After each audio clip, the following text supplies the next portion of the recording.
Amakhosi Network, welcome to the channel. We are back, we are back, we are back, we are back.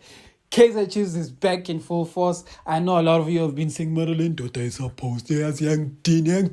This is why I don't want him. He's irritated. But anyway, I'll explain to you guys why I was not posting after this. But before I mention that, please like, comment, and subscribe.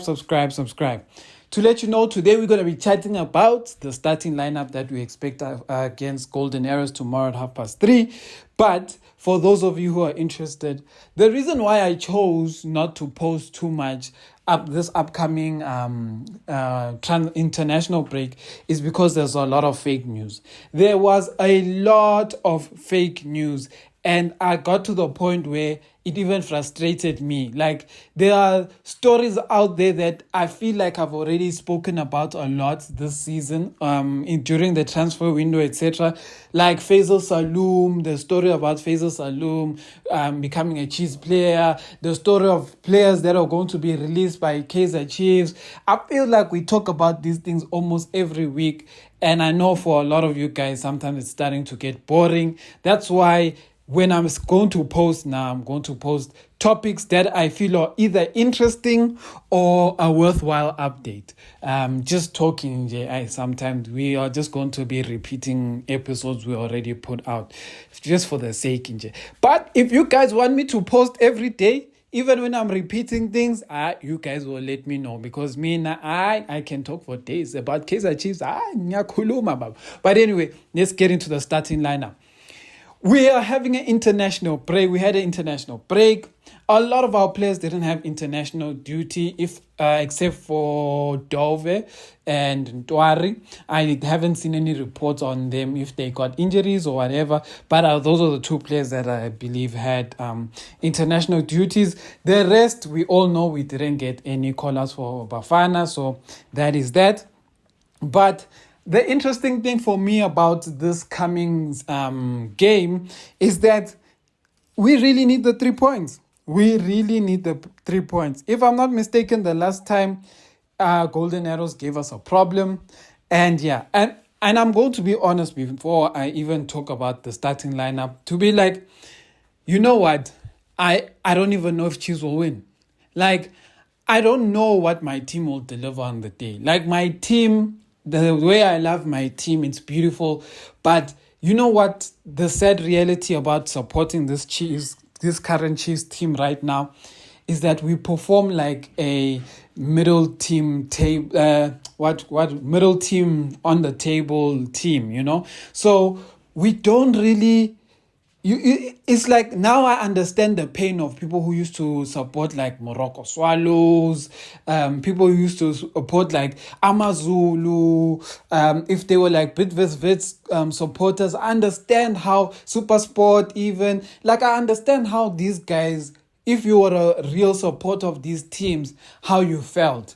Because you knew to some degree I'll never get relegated. And you knew you had one or two good players that you like watching. But at the same time, your team just never gave you anything. It was just excitement. Your team would beat a very good team that would get you excited. But in the next 3 games, they'd lose and draw to very pub teams. And that is Chiefs. Chiefs is a mid-table team.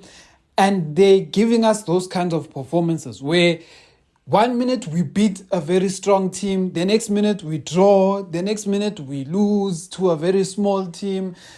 And we can't even tell. Like, the remaining fixtures of this current season were meant to be our easiest fixtures guys, let me tell you something. If we were on par to go and win the league, I would have said we are going to win it for sure. Looking at the remaining fixtures Kaizer Chiefs has, because these teams are not good. The teams that are, or let me not say they're not good, because they're beating us, like Richards Bay is beating us.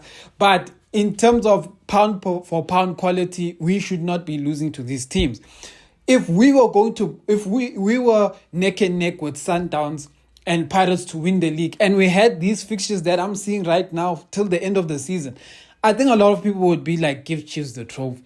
But because Chiefs is a mid-table team, this journey to the end is so difficult. Like when you play Polokwane City or Party Kanda, we're still gonna play. My guess is your Party Kanda. It's Azaz. Ukuthi siyawina or yini. That's how it feels to be a Kaizer Chiefs supporter. You even scared of my guess. You scared that the Amakhosi coach will plan something. Royal AM has not even been playing, but I'm scared of them. At this point, I was just hoping Royal AM they can just relegate it so I can guarantee those points that they took from us. Those we drew with the Royal AM. So if they give us those points back, then we're going up. So anyway. That is how I feel. But anyway, let's talk about the lineup. That's why you guys came here. You didn't come here to hear me complain and cry. My team is a mid-table team. Hey. Oh, of course, yeah. Anyway, starting lineup. Vuma, obvious one. Guys, if I've missed a player who has a yellow card like Tebogo Mokoena, just forgive me, because I looked at the suspension list. I tried to see who's suspended. I couldn't really see. So in my mind, everyone is going to be free for the game. So Vuma, and then left back, Edmilson Dove. I hope he's still good after international break.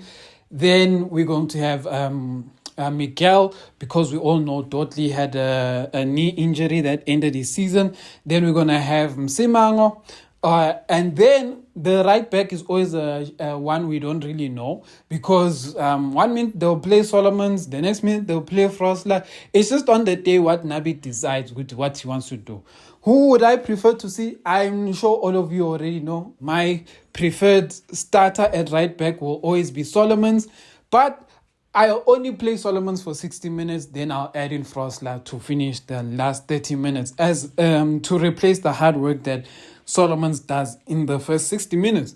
I feel like Solomons can give us assists. Solomons can give us goals if needs be. And that's what he is as a right back. And when we ask Frosler to do that, he gives us no assist. He gives us no threat, but he still concedes. We still concede on his side. So that's my only thing there. Thabo Cele must come in the middle. I do know... I think Miguel has been sitting on 3 yellow cards for quite a while. I don't recall him getting a yellow card last game, so I still think Miguel will be there. Then Thabo Cele, like I said, he did look like he had a knock, but luckily we had a break, so I'm hoping he's back. And then as an 8, the next 8 is one I'm going to pick for me, and then I'm going to say what Nabi is probably going to do. For me, I play Nkosimpilo Ngcobo. Ever since they took out Nkosimpilo Ngcobo from that midfield position, we have actually been bad. We have actually been bad since they've tried to play Mtetwa, they've tried to play Matt, they've tried to play Castillo. We have actually been bad in the middle. So Ngcobo may not be the best defensively, but we control the ball, so we don't get those many attacks in from the middle. So I would play Nkosimpilo Ngcobo, but who's Nabi gonna play? Nabi's probably gonna play Castillo. Castillo has had time to train. Castillo's fitness is back. Castillo is probably gonna start alongside Thabo Cele. I don't agree with it, but who am I? Then on the left, we're probably still gonna have him do or actually the way Nabi is playing these days, on the left we're probably going to still have Modi. Then we're going to have Serino at 10. Then we're going to have Lollipop on the right wing. The only question mark now is Tashreeq Morris back from his injury, or is he still carrying his injury, or whatever the case may be? We know Duba is training, Duba did play some minutes in the previous game, so we know Duba is available. So it's going to be interesting if Nabi's still going to choose to go with Ashley Dupree, or whether Nabi's going to choose to go with Duba, or if Tashreeq Morris is there, whether he's going to add Tashreeq Morris in the game as well, because that's going to be interesting to see what Nabi is going to do. But now that we have Duba back, a part of me wants Nabi to start Duba. I want Duba to be in that field. I think he offers a bit more than what Ashley Dupree gives us. So I think Duba can play when teams play a low block. I think Duba still has the kind of skill to also unlock those teams as well. So I still want Duba there. My only thing with Duba is that whoever coached Duba to be a striker, he needs to give us back that money that he stole from us, Pella. This thing that he was teaching Duba to be as a striker is not the one. It's not the one. This guy he neglects striker responsibilities that could result in him always getting goals or result in his teammates getting goals. For example, if you're the only man in the box, if you and like let's say Lollipop is running and passing players, or let's say Modi is running and passing players, you need to be the first main player in on the first post. It needs to be you. Just like Lyle Foster scored that goal, that's how you must make those runs. But if we had to put Wandile Duba in that same position that we put that Lyle Foster was, you know what Duba was gonna do? Instead of running to the near post, Duba was going to want to stand on the edge of the box, so there's a cutback. And as the first person, you should always be the person making the ball by the near post as a striker. The people who must take up that position behind you must be Abom Shabalala Sirino. The number 10 player must occupy that space behind you, unless the move is that those players are already in front of you and you are combining and you are the late one in the box.